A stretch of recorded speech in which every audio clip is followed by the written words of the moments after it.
So, by the way, this is from a fantastic channel. I don't know if you guys have ever heard of this channel. This is called Backing Tracks Jazz. You just hop into that and you'll find some pretty crazy stuff because it is a phenomenal resource if you are looking for backing tracks on tons of different tunes, both with piano and without piano. So if you're a piano player, just search on that channel, just be like, no piano, and then they'll find all kinds of stuff that has no piano.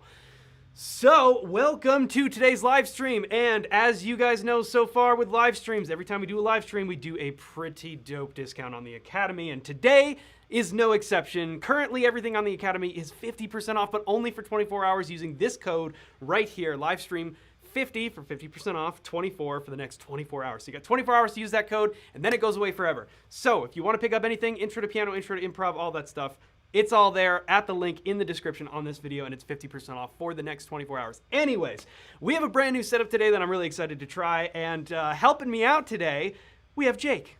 Jake's helping me out, and this is going to be a bit of an experiment, but we're gonna have a blast because Jake's gonna help me keep track of all your guys' amazing input. And yeah, it's gonna be a lot of fun, and we're gonna have a good time. And you probably read the title to this live stream going, what on earth does that mean? And this was a question I put out on my community posts, a question, hey, give me some ideas for things you guys want to talk about in the live stream tomorrow. That was yesterday. Today is tomorrow. So that was, it had a bunch of great feedback. A bunch of you put in some really, really great stuff, and thank you so much for that. And one of the biggest ones that got a lot of likes was my thoughts on lyrics and the whole idea of, you know, how do I approach lyrics? Like I always talk about harmony, I always talk about, you know, all the things on the music side. What about the lyrics side? Is that something that I ever really pay attention to? And there's actually a reason that I started this live stream playing that tune right there, which for copyright purposes was definitely not What Is This Thing Called Love. It was only similar chord changes, but no melody. Go away, YouTube police. Anyways, so that is the tune, What Is This Thing Called Love? But what we can do is we can actually look at the lyrics to that tune because they're very interesting. And I think it brings up an interesting point because this is a song that we normally see played. I mean, I just sort of played it at a medium tempo, but good Lord, I mean, this tune often gets played like...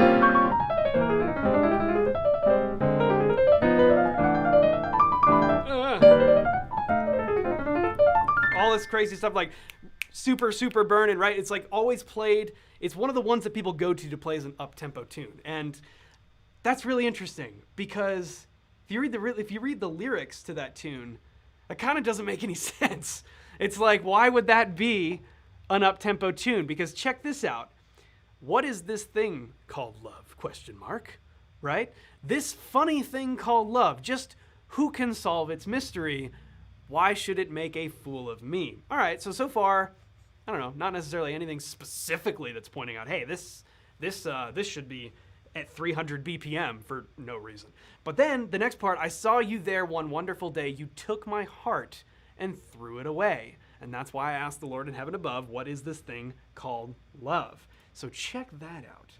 And you may be kind of thinking to yourself, well, that's quite interesting because that doesn't exactly tell me that it's something that would be really up-tempo for no reason. That kind of sounds kind of sad. Right? You'd almost expect that to be played like, I don't know. I almost played the melody. Don't play the melody!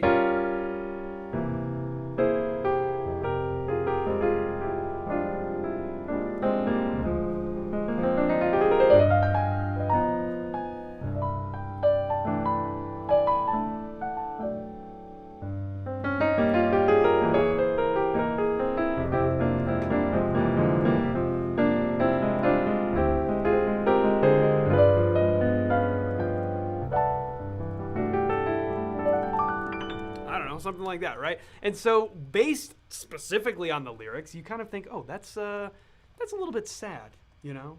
And I think that this is something that I always neglected. This is why the title of this live stream was why I never cared about lyrics and why that was a mistake. Because it's very simple, really. Lyrics to something, even if you're not playing the lyrics, should be informing how you play a song, right? Because sentences, how we normally speak, are phrased in a certain way. We have certain ways that we string in a sentence and maybe a flow that it has, places where we pause naturally, all of those things that are naturally occurring when we speak to each other, that is something that carries over into lyrics written to go along with music. And they're not always necessarily written specifically that way. In fact, that sometimes is when we run into things, I don't know, maybe in certain types of music, commonly in a lot of like modern pop music and stuff, where you get these weird fits of lyrics that are like, wait, hold on. They really crammed that statement in there, and that didn't really make a lot of sense. That can happen a lot of the times. But many of the, especially tunes from the Great American Songbook and a lot of jazz standards were written in such a way that the lyrics were these elaborate statements and sentences full of imagery and full of beautiful language.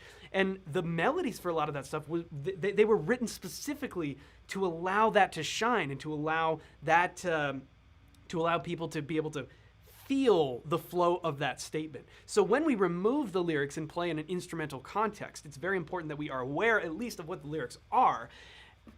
As a general rule, and I'm not saying anybody actually does that with any sort of consistency, because I certainly do not, and there are many tunes that I've played for years and years and years that I don't know the lyrics to. Isaac Shaw, thank you so much for the super chat. By the way, fun fact, we're trying to do some cool stuff with like super chatting things, where we can use, have you guys ever heard of If This Then That? It's like a website that you can plug all these different things into. There's some really cool things you could do. So I don't know, we're messing around. We want to do more live streaming. Hopefully you guys enjoy it. We're having a blast doing it, and it's something that we want to expand on and do all kinds of fun stuff with. So we're gonna do all kinds of stuff like that. Would it be possible to send you a piano piece I have written? Yeah, dude, of course. You can send that to... What's the right email I should have on there to send to? Send it to charlescornellstudios@gmail.com. Do that, and I will check it out. As long, yeah, I would I'll look for it. I'll specifically look. I get a lot of emails, you guys. But I'll look for it. Thank you so much. Anyways, yeah. So a lot of these lyrics were written in such a way that the melody flowed. I mean, take like for example, Cole Porter's tune "I Love You." What a weird, I mean, that is a minor ninth interval, right? Yikes, right? But if we think about how you would say, I love you, we don't typically say, I love you. If you're saying it that way, you might have a little more to be concerned about. So instead, no, we say, I love you. It generally goes down, so, I love you. But it is interesting, and I had a professor... I had a professor that always joked that because of the fact that that was a minor ninth that sounds super crunchy and weird, that it sounded less like I love you and more like I want to stab you. And so, yeah, I don't know if it's the best interval to elicit that emotion, but certainly the direction of I love you it follows how we typically would say that. Right? And so a lot of lyrics from the Great American Songbook and Standard and music in general, I mean, this is not limited to jazz and standards and Great American Songbook stuff. This is all over the place.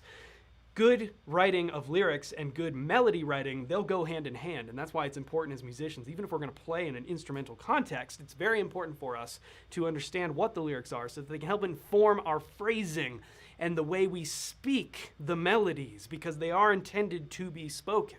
Obviously not things like bebop, but things that were written with lyrics. They're intended to be spoken. I mean, it wouldn't make much sense if I went, I don't know, what's a good example? Let's take like,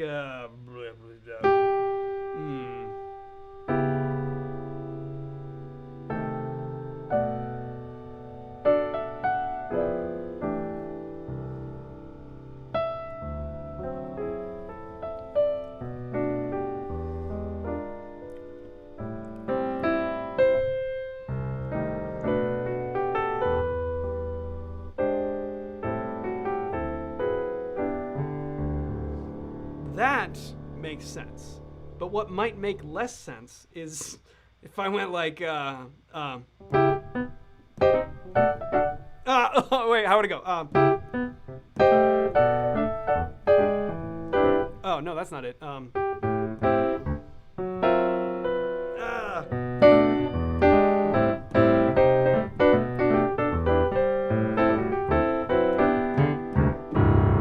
It just doesn't fit the vibe of the song. That's not what the lyrics are saying. That's not the story that's being told. And it's one of those things where it's like, yeah, not not really a good choice there. I can remember when I was younger, one of the first standards that I learned was this kind of crazy, flashy version that a piano teacher of mine, great piano player and a fantastic guy, and one of my favorite teachers I ever had. He taught me this version of Embraceable You, the Gershwin tune, right? And he taught me this version that was just like this super flashy. I don't even remember how it went now. How'd it go?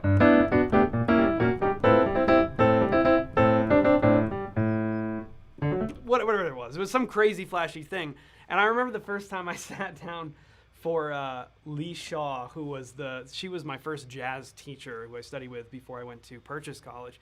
And I remember sitting down and playing that for her, and it was one of the first things I ever played for her. And she was like, she was ancient at the time. I mean, she has since passed away, but she was old then when I first started. And I remember she was so sweet and so nice and so soft-spoken. And she sat there and she goes,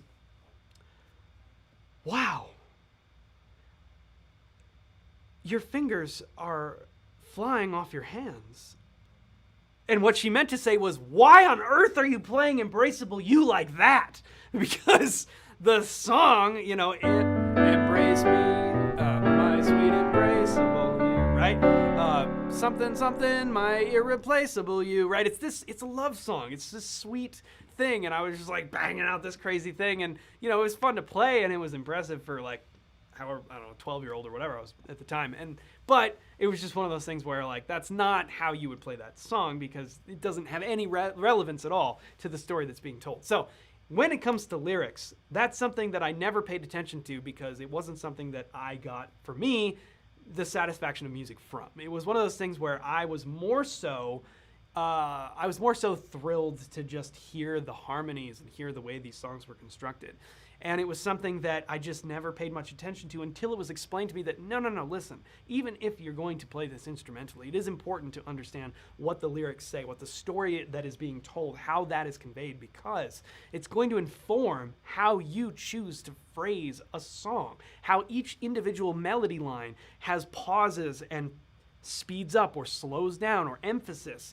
Where are you going to put that? You can't know the answer to that question unless you know what the lyrics say. So that's why it is a very important thing to understand lyrics. It's a very important thing, even if you're not going to use them, they're good to know. Now, that being said, what do I look for in lyrics? Is that something that I pay much attention to or care much about?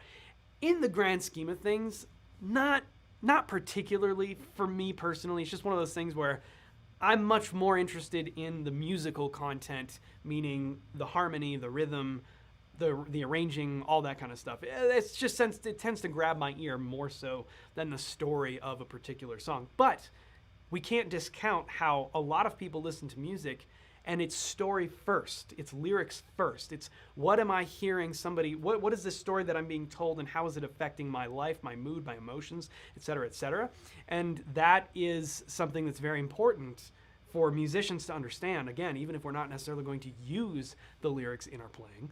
But it's very important for us to understand that people look to lyrics for a lot of the meaning in music, and that the supplemental harmony rhythm is exactly that. It is supplemental. It helps to set the stage for I keep seeing these memes on TikTok of like the youth pastor stuff, and they're like, can I have the band come in for a moment? And they're like, why are they doing that? They're just using the band to kind of create this pad of like, we're going to go somewhere in this emotional thing. We're going to, give me your money, that kind of thing.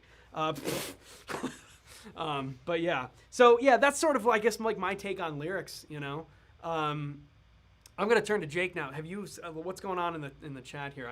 I've been too busy talking about lyrics. We've had some questions, some good stuff, I think.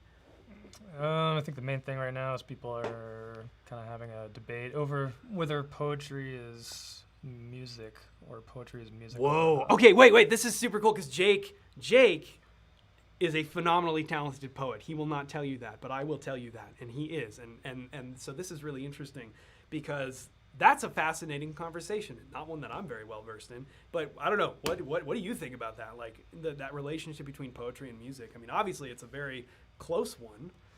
Yeah, I mean, I think at the very least poetry is musical, but that's true. it's hard to say whether it's music or not. I mean, there's different poets, different types of poetry, like Robert Frost, or the more like the poets that stick to a more traditional formatted rhythm where it's like got a bounce to it and it's a little bit more intentional with its rhythms. I think that's definitely more musical. But then, you get different types of poetry that's a little bit more abstract and sort of free form. That's Well, you get that with music too, right? Right. So like, It's kinda like so jazz. much music has that same sort of thing going on where it's like, it's there might be a form loosely, sometimes not even. Like, I mean that is super interesting. I mean that combination of poetry and music, and one thing I always notice is like when we learned poetry in school and all the, you go through the poetry section of your English class or whatever, and the way that the form was discussed about like ABAC or AABA or however, the different rhyme segments. And that's exactly how we refer to musical form too. It's the identical thing, and of course it's referring to a little bit of different, it's a little bit different, but that is fascinating. I always thought that was fascinating too. And the way that sort of we have this combination of, of poetry and music, because lyrics at their basis are basically poems, right? So yeah, that's interesting. And I haven't, Robert Moore says, I also like how Manhattan Transfer put lyrics to bebop tunes like Joy Spring. That's an interesting one. Yeah, that is an interesting one. It is cool. It's cool, and they're very, very talented how they're able to do that, because that's a lot of fast-moving stuff. It's never been something that I was particularly drawn to. I don't know. I don't know if corny is the right word. But everybody has different tastes, and certainly you cannot deny how impressive it is that they are able to do that. But yeah, what are some jazz standards you like that are more modern? That's an interesting question, because modern jazz standards, what would qualify as like a modern standard?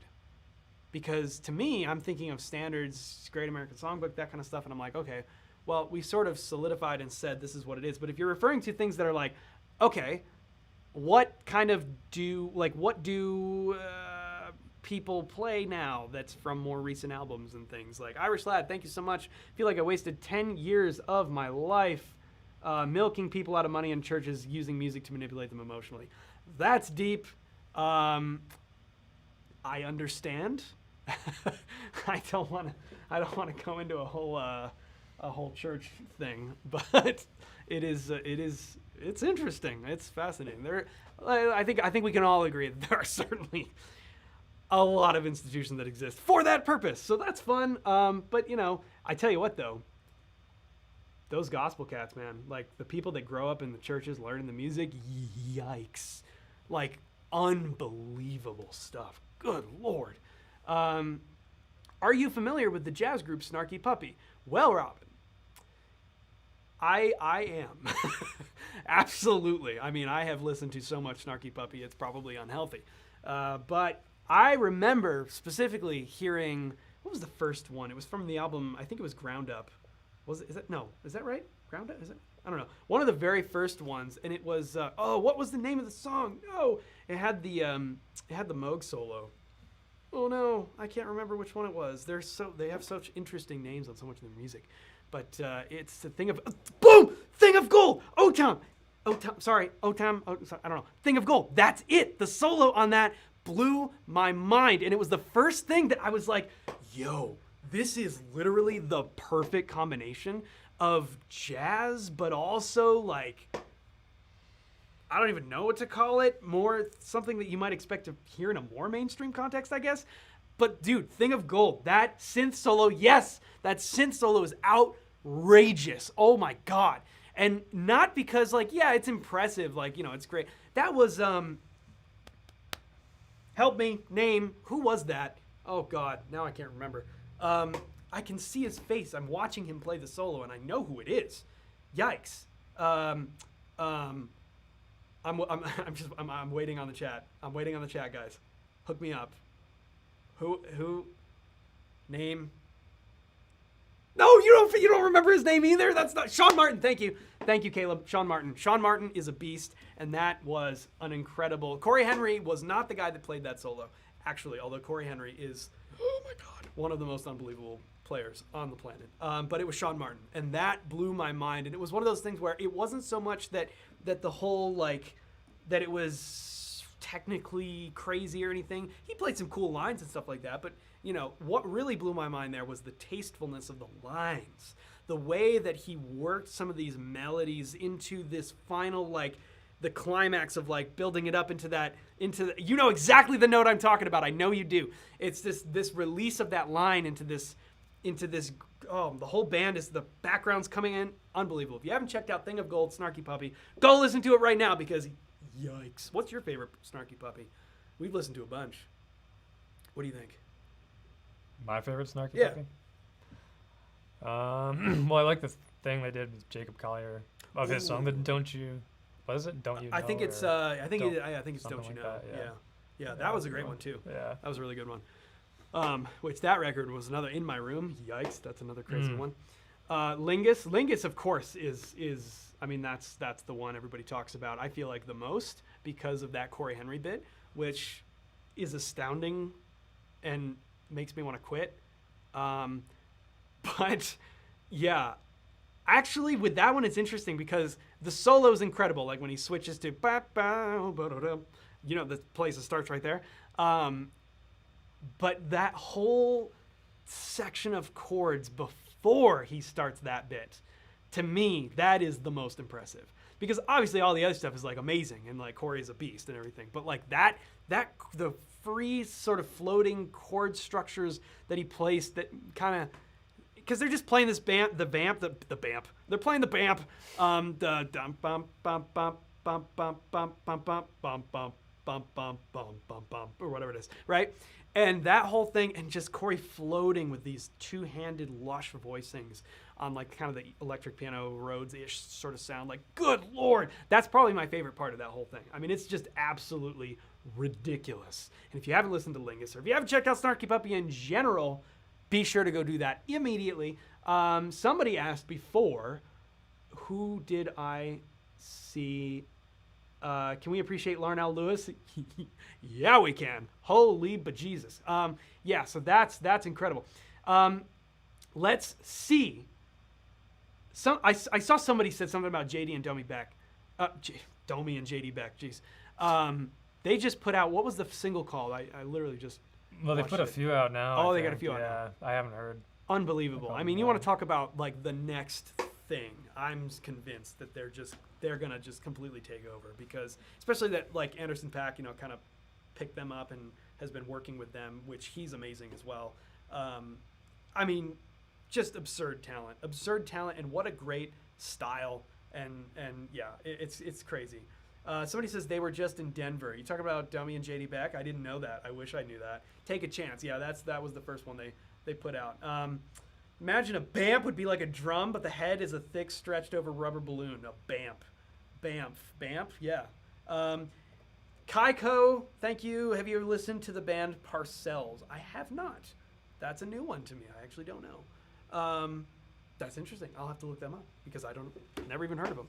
I guess that's my own fault. But someone asked you to talk about Jeremy Soule, the Oblivion soundtrack, but we did do a video. We did. On that. We have a whole video on that. The Oblivion soundtrack. There is a video. It's so funny too because that video bombed really hard, and I don't know. Maybe just Oblivion in general was just like not something people were super interested in at the moment, but that's okay. And yeah, so let's see what else do we got. Anything you noticing over there that's kind of piquing your interest at all, or what do we got? We got some stuff going on. I see people talking about lyrics, more stuff about lyrics. Someone asked if you could make a video. Can you make a video? Can you do that? I have thought about it from time to time. It's something that I would potentially like to, yeah. Can you quickly explain the difference between the Skillshare Intro to Improv and the Academy Intro to Improv? That's a great question, Colorado. Thank you for asking. By the way, if you're just joining us, we're doing this thing with our live streams where for 24 hours we have some crazy discount going on. And today it is 50% off the entire Academy. Anything you guys want to pick up, it's 50% off. Just use this code right here.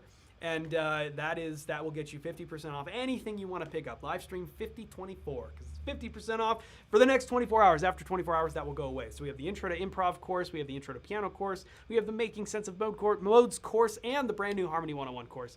All available at the link in the description on this video, or you can go to Charles Cornell. That's not the website.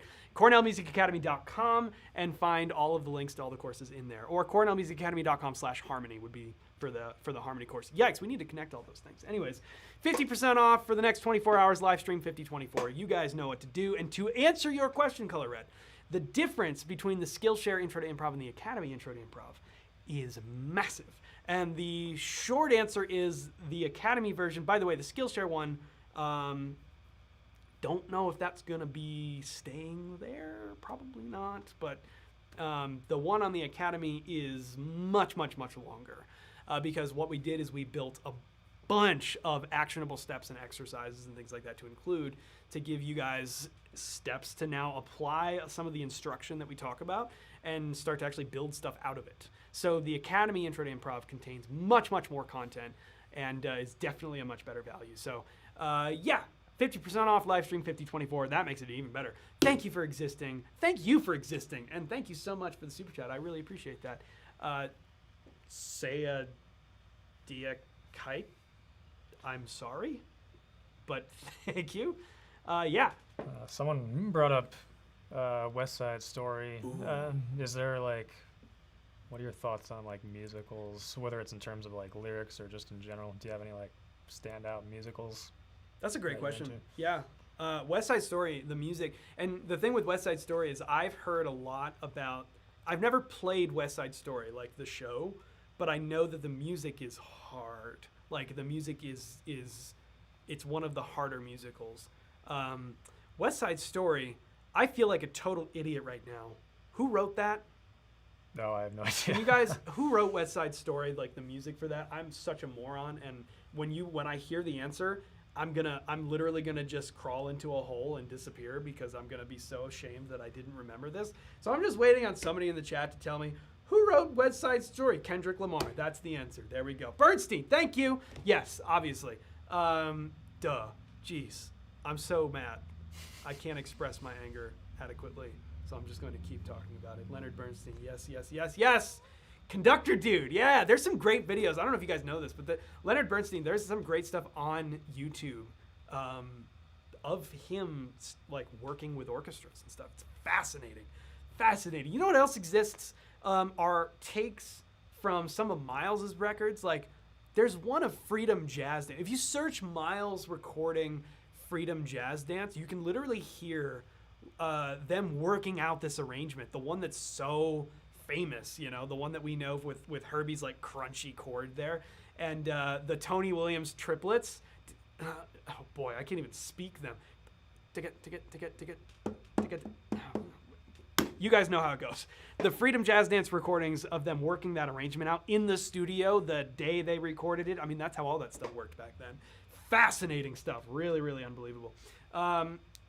Yeah, so let's see. Rest in peace, Sondheim. I know, that was crazy. Other musicals. What other musicals? Okay, we have somebody. Oh, God. These people. How do we? I don't even know how we do something about that. Like, yeah, how does that even work? Don't know. We'll have to like moderate. We'll have to. There's some annoying bot stuff going on in the chat. That's obnoxious. Put user. Put user in time and hide user from the channel. Is that? Did we just do the wrong one? Oh no, we did it. No. Okay, cool. Sorry about that. We'll have to figure out moderating and stuff like that. Jesus Christ Superstar, High School Musical, Phantom of the Opera. Yeah, they're so kick 'em. Yeah, bots, get 'em. I don't know why that's just so funny to me. Yeah, musicals, man. I like a lot of music from musicals. It wasn't like a world that I really grew up in that much. Yeah, because like I went to a school for, I don't know how many of you guys know this, but Jake and I both graduated high school together. We've literally been together since we were in preschool. Oh, I wish we could find, there's a photo kicking around of Jake and I when we were like, how old were we? Probably 5, 6? Probably, yeah. And like, literally, you cannot tell the difference between the two of us. we were identical, and we're not really now, but like at the time. And it was always funny because the lunch ladies used to get us mixed up. We had like they always used to call us by the other name and everything like that. But we looked very, very similar when we were little. But we graduated together. And fun fact, we graduated from a school where, it sounds so ridiculous to say, preschool through 12th grade was in the same building, and the whole building was about 500 kids. So our graduating class, I think, was like 38. Super, super tiny. Which is like, I don't know, cool for some things, I guess, because it's like real small and kind of, everybody's like one giant family for better or for worse. Yeah. But then, what were you going to say? No, it sounds impressive when I say I graduated 17th in my class. Until they find out there was only 38 kids. Yeah, and I could say, I graduated top 10 in my class. Oh, wow. And that's pretty impressive, right? And then you find out that was literally like top 33%. Right. Yeah, it's ridiculous. But yeah, I mean, we there was not a lot of opportunity musically. So things like musicals, just didn't have them. Just didn't have it. I think our band, we barely could put together a band, and it was like 20 kids maybe, and yeah. That was kind of, the high school situation in regards to music, which is why a lot of people, including one of our editors, Dylan, who you guys might have known from the podcast. By the way, brand new podcast episode is out right now. Odd Time, there's a link in the description. It's our new podcast, and there's a brand new episode out today. And we're having an absolute blast over there. So if you guys haven't checked out the Odd Time podcast, be sure to check out the links in the description. You can get it anywhere you get your podcast, as well as the YouTube channel. If you don't mind subscribing to the YouTube channel, that really does a ton to help us out. And you know who we had on last week? Anomaly, which if you guys don't know, Anomaly is, oh my God, like one of the best jazz pianist producers, if that's the right way to describe it, I think that exists on the face of the planet. I mean, this dude is so unbelievably talented and is such a great piano player and such a great technician with the producing and all the stuff he does with that. It is absolutely unbelievable what Nico does. And that episode went out, and that was a ton of fun. So you can find that on the channel as well as our brand new episode that went up today. And we just got done recording one. We just got done recording a brand new episode, and that'll be out, I think, in a couple weeks. So, yeah, we're having a blast over there. God, that is so much fun. Tom Sayer. I wanted to say Tom Sawyer. You probably get that constantly. First of all, thank you very much. Hey, Charles, do you have any practical tips or advice for starting up a music YouTube channel? Also, congratulations on being awesome. Congratulations to you on being awesome. So thank you. And yes, I do. I have lots and lots and lots and lots of music YouTube advice. How do I not go down the rabbit hole with this? Because I have so many thoughts. And I'm so excited about the opportunity that so many young musicians have today that we never had before. And okay, first of all, let's address the bias for me, because I tried some stuff and it worked, and here I am. I'm very, very lucky. I'm very fortunate, and that is all because of all of you. So thank you so much for allowing me to do this. I'm so grateful, and it is not lost on me how insane this is, that we can even do this and hang out with you guys and have a great time and post cool videos for you. So that is never lost on me. However, I will say there are some things that I have learned that I think are directly applicable to musicians today. I think there's a lot that goes on of like, let me throw together a gig poster and just throw it up on my Facebook. I think nobody's being, I'm not saying anything that people didn't know when I say that's not going to do anything. And the answer is that it's actually really difficult to do what really needs to be done, which is post everything constantly all the time, every single day. That's just it, right? Because I'll tell you, and let's take the Odd Time experiment as sort of an example. We have a TikTok for the Odd Time podcast. Now, I have been very specific about not doing much promotion specifically for our TikTok. I haven't really promoted it at all because I'm just kind of like, well, we're just going to do our thing, and we're going to focus on slow growth, and we're going to focus on just try to produce better and better and better content and get better at podcasting in general, and get better at producing it, and better at cutting it up into clips, and better at providing content for all of you. And so I was just like, I'm going to rely on that so that we can try to build something that way. Now, if you go on the Odd Time TikTok, which there is a link in the description, and you can check it out if you want to, you'll notice that most of the videos have like no views. They're very few and far between. Most of the videos just have like almost nothing. But there are occasionally a couple of things here and there where I think randomly we got like 340,000 views on a video the other day. Like just of Dylan talking about stuff. And Dylan, who's right here. Hello. He's right here. You're out of the camera. Oh. There's Dylan. Hi. He got a dope haircut. Everybody compliment Dylan's haircut because that's amazing. Yes. I Yes. look like a skunk. That's incredible. Yeah, so like there's randomly a TikTok of Dylan just talking about, working, because Dylan lived in Japan for like how long? Like 3 years? 5. 5 years? Holy shit! Really? Yeah, actually. I didn't remember it was that long. It's 5 total. Well, it's been like on and off though. Yeah, Yeah, because but you've been back and it's forth. 4 to 5 total. That's crazy. So Dylan has lived in Japan for 5 years, and he was just talking about some random stuff about working for Japanese companies. And that clip got like 340,000 views on TikTok, totally organically, because we haven't really promoted the fact that it's our thing and pushed a lot of people to it, kind of like I'm doing now. But like, it was just not something that we did. But that is the power of a platform like TikTok. If you just post constantly. Now, how does that translate to you, the musician? It translates very simply. Just put stuff up there. Because the answer is you will never, ever, ever know what the thing is going to be that randomly gets attention. And that is what is so difficult about social media. Because the thing you think is going to do the trick is not going to do the trick. And the thing you never would have expected, like figuring out the notes to Cardi B yelling randomly and putting music to that. I didn't think that was going to be the thing. But you guys decided it was going to be the thing. So that became the thing. And like, if somebody had told me a year prior to that happening that, oh, by the way, you're going to make a totally random video that's complete nonsense, and it's going to blow up and get like 80 million views over the, like 5 different platforms, I would have been like, that is ridiculous. And that's exactly what happened. So you can't prejudge your own ideas for things you want to put out into the universe or put out into, the social media. I thought we fixed this problem. But yeah, it was... It's weird. It's weird how that works. And, anyways, ban. How do we ban? Tell us how to do it. Is it like, can you just like right click them or something? Or, I don't know. Report, remove, put user in timeout. Yeah, I just hid them. Interesting. I think it was another account. Oh, really?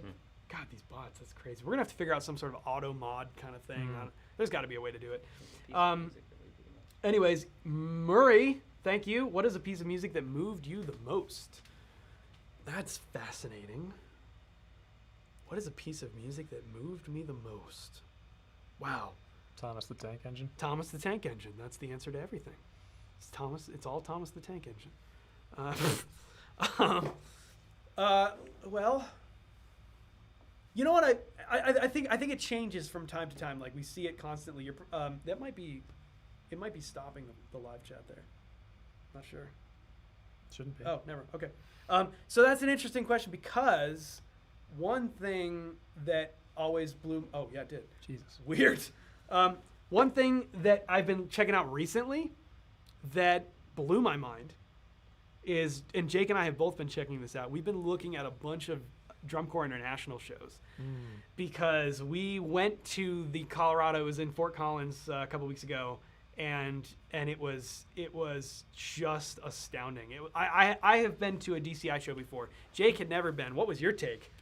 That was amazing.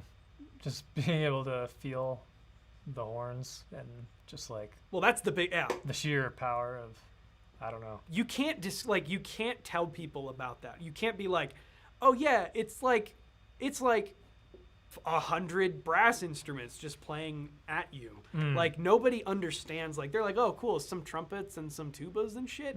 And you're like, yeah, but like you don't get it. And then you sit and it happens and it's in front of your face and it melts your face. Right. And then you're like, oh my God. Yeah. It's, oh God, it's just, it rattles you. Like it totally just, your whole body is just like, and you're like, whoa, holy shit, and it's just crazy. I mean, it's unbelievable, and the writing is the just like the writing, the arranging for that type of group is astoundingly good. And so we've literally been sitting in the office like looking up old DCI shows from like the last 10, 15 years and just checking that stuff out. It's amazing. We got to see the Blue Devils and Santa Clara. What is it? Santa Clara Vanguard. Yeah. No, yeah, it was Sick. amazing. It was amazing. Yeah, the Santa Clara was amazing, and then the Blue Devils, of course. If you guys know anything about DCI, they're always amazing. What are some of your unpopular musical opinions, Jonathan? Thank you for the question, and thank you for the brutal attack of making me answer that. I don't know. What are some of my unpopular musical opinions? You know what seems to be unpopular? we're actually like trying to figure out how to make a video about this, but the one time I kind of shit on a tune, it was a Harry Styles thing. This video is still up on my channel, and it's kind of depressing that they didn't that they removed the dislikes, because you guys could have seen how widely this got disliked. But it was that tune Watermelon Sugar that he did. Was it a year ago or 2 years ago or something? I think it was 2 years ago. And I kind of just shit on it. I was like, I don't get it. I don't understand. Like, this is just not great. And boy, did the Harry Styles fans come out in droves. They didn't like that at all. Which, hey, I don't blame them. That's fine. But I still don't like it, and I'm not sorry. But yeah, it's not to say that he hasn't done anything that isn't good, because of course there's good stuff. I just didn't think that was very good. Sue me. I don't know. But yeah, I don't know. What is my unpopular musical opinion?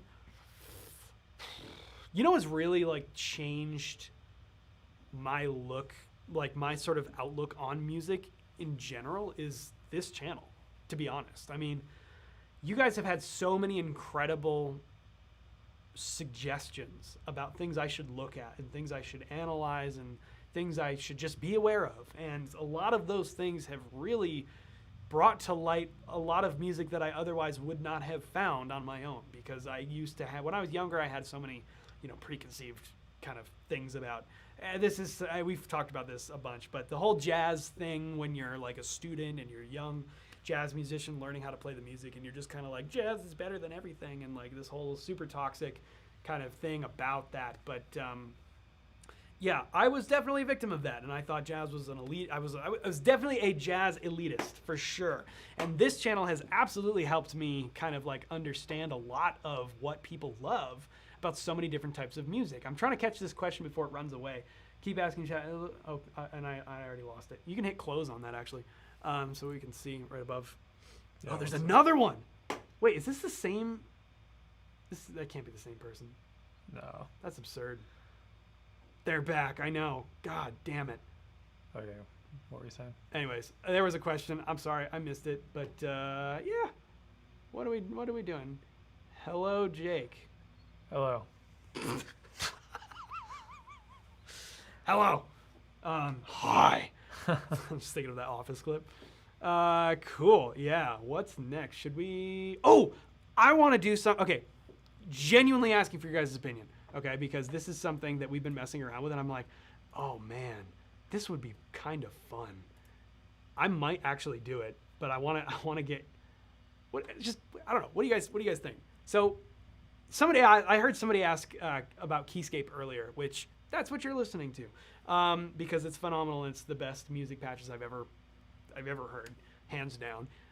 Music, I should say, piano specifically. It's some of the best piano I've ever heard. So that's super cool. But they have these really cool things that are like super like, whoops, what's going on? Oh, my speaker's shut off. I talked too damn long. Oh, this is so cool. Okay, I love these super like real simple kind of, I guess, cinematic sounding type of things. Like, I don't know. Let's just mess around with this for a little bit.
keyscape has that sound built in. And to me, I don't know, just like playing notes on that, and it's just like, it makes you want to play stuff like that, because it's just this super mellow kind of thing that's just, I don't know, it's really inspiring. But I had this idea, I don't know if this is something you guys would be interested at all in but like, I almost kind of want to like make an album of all that stuff. Like, would you guys, I don't know, would anybody listen to that? Like, but it just seems like it would be so fun just to sit there and do these things, like just getting completely in the zone with like this, oh, okay, let me just, I don't know, just conk out mentally and just let the chords do the speaking of whatever comes next. I don't know. But yeah, that'd be fun. That'd be fun. We should maybe we should do that. Kawhi kills it. Yes, they do. They absolutely do. I saw somebody asking for. I now saw it twice. There's a third time. We'll do it really quick. I hope I don't get taken down for this, but this is too good a thing for this purpose. How does it? Which one is that? There's Han and Leia, and then there's Princess Leia's. How the hell does it go?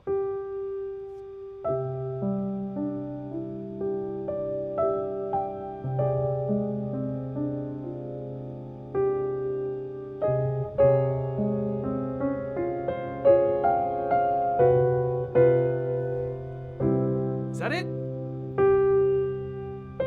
Oh, wait.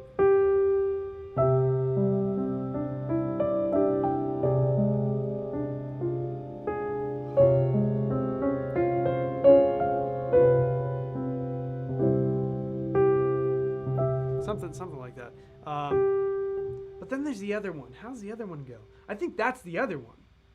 I'm pretty sure that's like the Han and Leia theme. What the hell's the first one?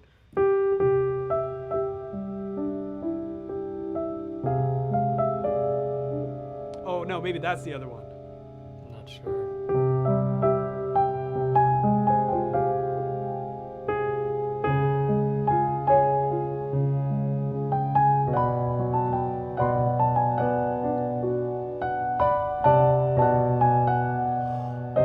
Oh shit.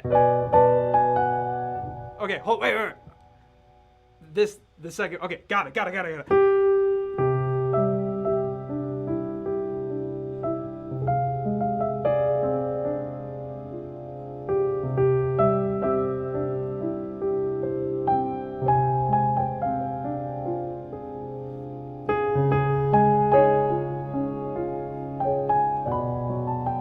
That's not right. There it is.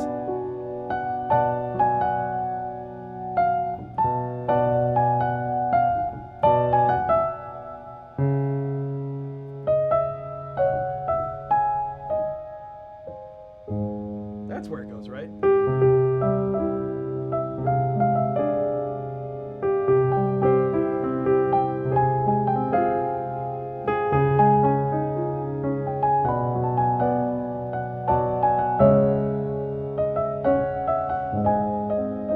Something like that? Is that right? Something like that. Anyways, yeah. It's great. Irish Lad, thank you so much. There's another super chat up there that I very much appreciate. I didn't catch the name, unfortunately. I'm very sorry. Can we click on it? What happens if we click on it? Click Olympus Podcast. Thank you so much. Wow, I appreciate that very much. Thank you. So many messages. Yikes. We can't, unfortunately, go much longer than an hour today, guys. But this has been an absolute blast. I'm going to answer a couple more questions. But before we do, I want to remind you, 50% off the entire Academy at this code right down here, this fancy smancy little thing, live stream 5024, 50% off for the next 24 hours only. The intro to piano course, the intro to improv course, making sense of modes course, and the brand new Harmony 101 course, all available at 50% off for the next 24 hours. So if you happen to be watching this and you see this code, it's also in the description. There's a link in the description to get to all the courses as well. That's the best way that you can support the channel, hands down, and I so much appreciate it. Olympus Podcast, thank you so much. Oh my God. Geez, I'm so appreciative to all you guys just for being here. I mean, that's like the biggest thing you can do. But if you want to support the channel, the courses are definitely the way to do that. That's how, because basically everything we make on YouTube gets claimed because the YouTube system is broken. What advice do you have to lyricists and how to move from being a lyricist to a full-time songwriter? Okay, Ryan Rose, I think this was the question I was trying to catch earlier, and I apologize in advance, but I'm not a great resource on that. And the reason is I am not a lyricist. And I've thought about this time and time again because I think about my own playing and I think about wanting to make things that could have lyrics. And I'm like, honestly, like Jake and I have talked a lot about maybe doing a project together where he writes the lyrics because he's a really, really fantastic writer and that would come out super cool, I know. But me personally, I don't have much experience with lyrics or how to write lyrics or let alone how to turn that into a full-time job. If you ask me about how to get better at music, I can help you with that.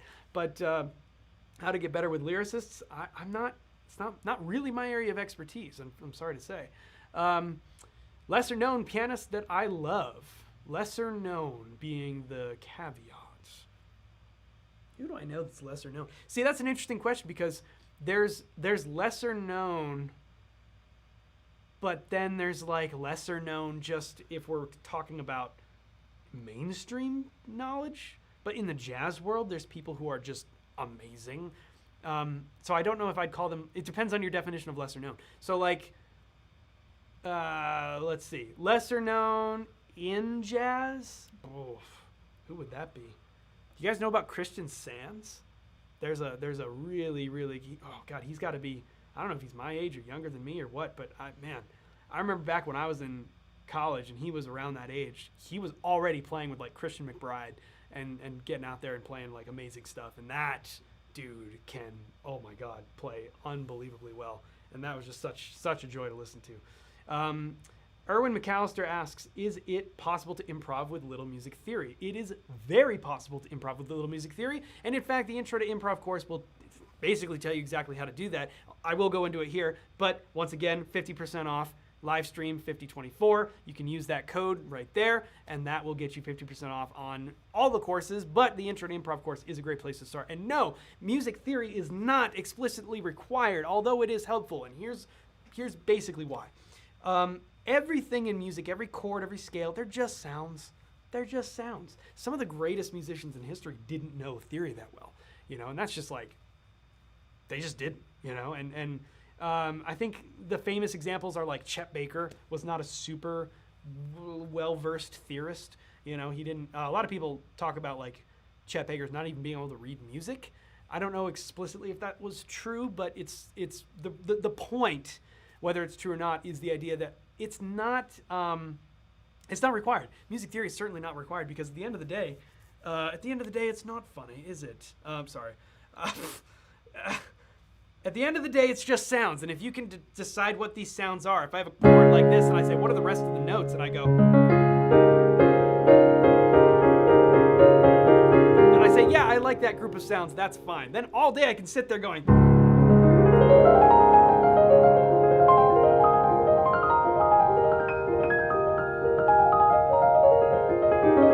play around with it. I don't know. And then if you want, you can even play lines.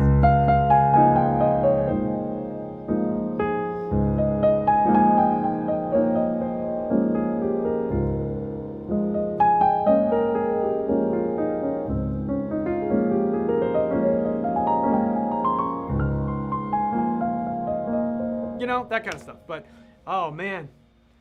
Guys, we're going to have to figure out this mods thing for the next one because, geez, get out of here. Yikes.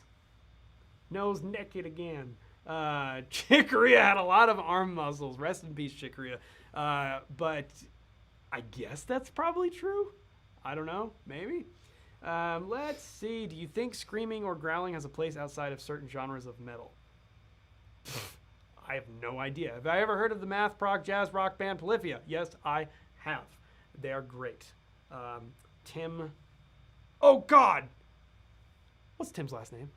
Henson. Yes, Tim Henson. Phenomenal. Do they teach much tuning theory in music school? That is interesting. And the answer is no. If you mean by tuning, you're talking about like tuning systems, I'm guessing, not like tuning a piano, but tuning systems. Not really. I mean, you know, we have equal temperament, and then there's things like just intonation, which is super cool if you don't know about. Can I do this on here? I can. Watch this, you guys. Oh, this is so cool. Let's do this. I'm going to change the tuning of the piano. Yes, watch this. Watch this. Watch this. Watch this. You guys want to hear? Okay, so this is a chord, right? We all recognize it. Okay, but watch this. Where would this be? I want just intonation, microtone, modern, no, Western, equal temperament, African. Where's historical, microtone, modern? Oh no. Do I not have just intonation in here? That doesn't make any sense. No. What would it be under? Is there another name for just intonation, you guys? Like I'm seeing like Werkmeister and Pythagorean and like Olympus mean tone half. I don't know what any of those are. I don't know if there's another name for just intonation. Oh, I wish I could show you just intonation. It's crazy cool because you have never heard pure intonation. Yeah, I don't know. I didn't see that one. Is it Pythagorean? Is that it? I don't know. Let me try it. What does it sound like? Let's change it to Pythagorean. That's not it, but that's weird. Whoa. Whoa! That is very strange. Yikes. Okay. What's this one? There it is! That's just intonation, but here it's called Kernberger 2? Listen to that! How weird is that? It's basically, it's literally a triad with the same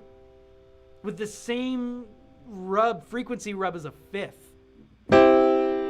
Hear how smooth and pure that is? It's so weird for us to listen to, but where it falls apart is like there. Because that doesn't work. All these plates, that doesn't work. But that's perfect in such a different way than, because watch when I change it back here. Now that sounds out of tune, doesn't it? Hear how there's a lot more rub, there's a lot more frequency rub there?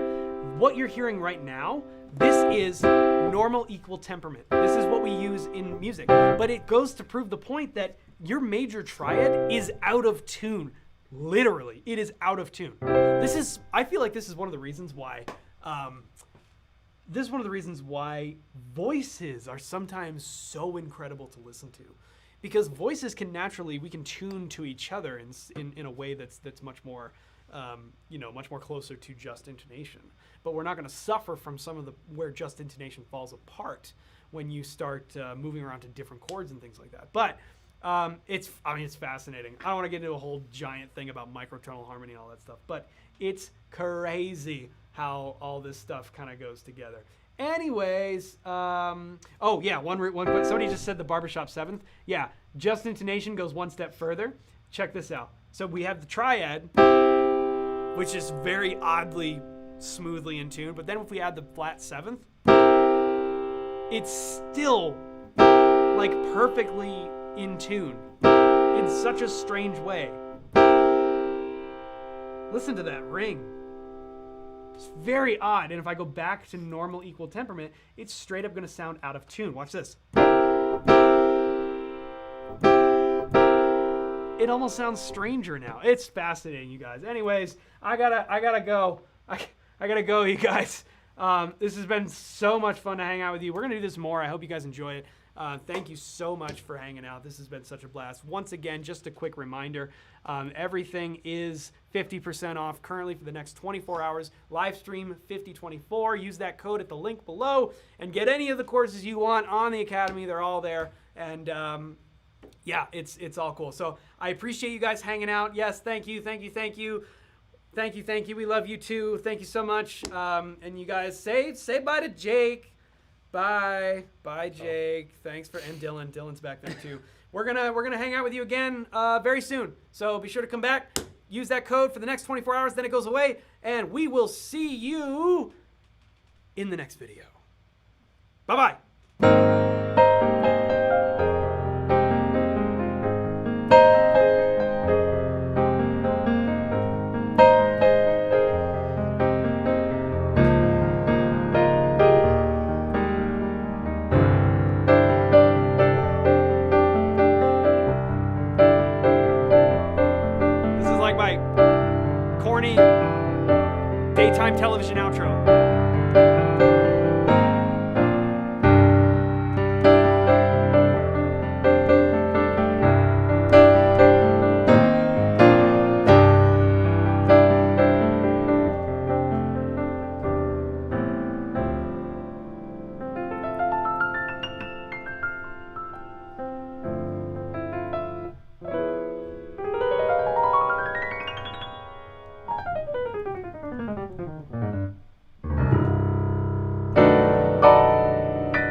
fun. Should we end the stream I now? think we should end the stream.